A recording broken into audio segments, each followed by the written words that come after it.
December जो महीनो मतलब सिंधियुनि जी ईद सकाफ़ती ॾियारो मल्हाइण जो महीनो। उनखे भलीकार चवण लाइ कोयटा में रहंदड़ सिंधी शागिर्दनि जी तंज़ीम सिंधी स्टूडेंट काउंसिल पारां कोयटा प्रेस क्लब में सिंधी कल्चर डे जे हवाले सां प्रोग्राम मुनक़िद कयो वियो। मुंतज़मीन जो चवण हो हिन प्रोग्राम खे वक़्त खां अॻे मुनक़िद करण जो मक़सद कोरोना सबब सिंधी शागिर्दनि जी पंहिंजे इलाइक़नि ॾांहुं वापसी आहे। स्टूडेंट असांजा छुट्टी थिया आहिनि कोरोना जे हवाले सां, इन वजह खां क़बल जे वक़्तु उनजी ख़्वाहिश हुई जो असां मुच थी करे बजाए इन जे हर को पंहिंजे घरनि ॾे वञे।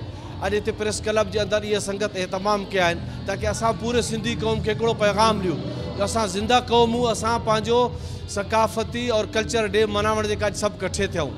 मां पंहिंजे तरफ़ों पूरे पाकिस्तान जे सिंधियुनि खे मुबारकबाद पेश कयां थो कल्चर डे और सकाफ़ती हवाले सां। हिन प्रोग्राम में सिंधी शागिर्दनि समेत कोयटा में रहंदड़ सिंधी ॻाल्हाईंदड़ माण्हुनि पारां वॾी तादाद में शिरकत कई वई। प्रोग्राम में शरीक माण्हुनि जो चवण हो हिन पुरानी तहज़ीब खे हर साल मल्हाए ॾाढी ख़ुशी महसूस थींदी आहे। हर साल इन वजह को मल्हाईंदा आहियूं छोकी असांजे हे जेके आहिनि ओल्ड सिविलाइजेशन आहे जेको आहिनि मुंहं जे दड़ो जे मतिलबु के एंथीक जो उनजे मुताबिक़ हले थी पई, उन तारीख़नि को असां इनखे मल्हाईंदा अचूं था पिया।